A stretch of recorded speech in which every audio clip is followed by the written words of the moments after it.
promis, chose due pour ceux et celles qui me suivent sur ma chaîne YouTube, prise 2 de ma capsule de mardi passé qui était « Je suis diabétique de type 2, je dois modifier mon alimentation, j'en suis conscient, mais je ne veux pas imposer ces choix-là à ma famille. » Et là, je te disais dans ma capsule, si tu ne l'as pas écouté en passant, je te mets ici en pièce jointe, que tout le monde a avantage à manger la même chose que toi. Puis je vais t'expliquer pourquoi dans cette deuxième capsule.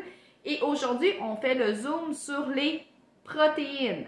Donc, si tu regardes mon pictogramme ici, on constate que le quart de mon assiette devrait être une source de protéines. Je suis une personne diabétique, je te rappelle que les protéines aident à aller chercher un effet de satiété, un effet coupe-faim et va permettre aussi le ralentissement de l'arrivée du sucre dans ton sang. Très pratique, c'est ce qu'on veut. Maintenant, à la maison, c'est quoi les autres avantages pour les autres personnes qui cohabitent avec toi de manger des protéines, le quart de ton assiette? Je viens de le dire un petit peu tantôt, hein, les protéines en quantité suffisante ont un effet coupe-faim. Donc, si autour de toi, il y en a qui veulent perdre un petit peu de poids, mieux gérer leur poids, freiner un gain de poids, ben, ils ont avantage, eux aussi, à intégrer des protéines pour aller chercher cet effet-là coupe-faim. Donc, ça, c'est la première raison. Deuxième chose, c'est que les protéines aussi sont une façon de renforcer le système immunitaire. Hein? Les protéines viennent construire nos globules blancs, nos petits soldats que je dis toujours. Donc, quelqu'un qui a tendance à être régulièrement malade, à avoir des infections, avoir une fragilité, bien, ça devient plutôt pratique. Ici, on pense à tous nos cocos et nos cocottes, nos enfants, nos adolescents qui sont peut-être plus vulnérables à attraper des infections, tout comme nos personnes de plus de 65 ans aussi. Donc, une autre bonne raison de manger des protéines. Une autre raison qu'on aurait avantage à manger des protéines en quantité suffisante à nos repas, c'est pour toutes les femmes qui sont en âge de procréer, qui ont encore des menstruations.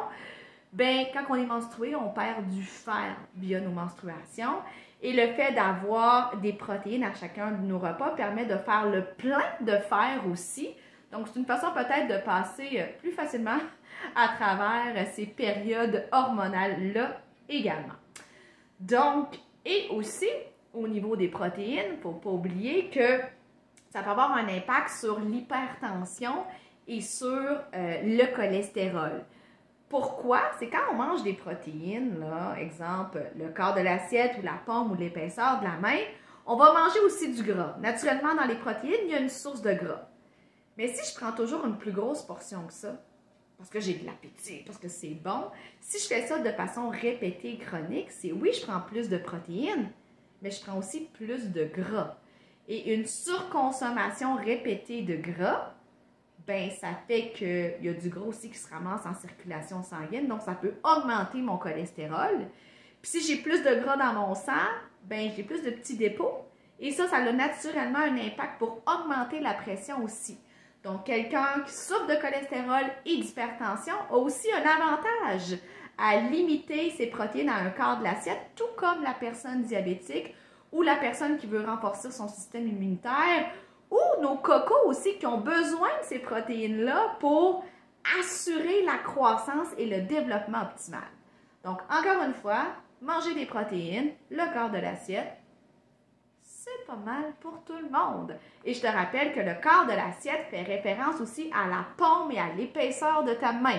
Donc, évidemment, le morceau de poulet ne sera pas le même chez une femme de petit gabarit versus un homme qui travaille sur la construction ou un enfant de 5 ans. Donc, c'est comme ça qu'on va moduler cette proportion-là de l'assiette en protéines.